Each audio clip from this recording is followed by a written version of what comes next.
Hello, my name is Jamie Novak, and I'm the instructor for File, Pile, Sort, Shred. If you have a pile of papers that looks a little something like this, or you're thinking, that's way too small, my pile of papers is a lot taller and it covers my tabletop, then this is the class you'll want to join me for. It's happening on Wednesday, November 16th from 2 to 4 p.m. In your pile of papers, if you have phone numbers, if you have recipes that you clip out but never prepare, that's my weakness. Maybe you have coupons and you even have the restaurant takeout menus. And in order to clean your tabletop, you've gone ahead and slid everything into a shopping bag and hid the shopping bag away. That's not the best plan. I have a much better solution for solving the paper pileup.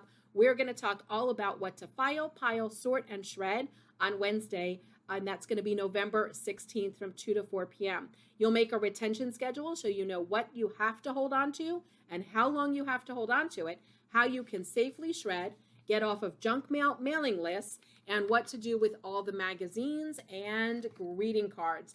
There's so much to cover. I can't wait to see you in class, and we are going to uncover your table by filing, stop piling, sorting, and shredding. Looking forward to seeing you then.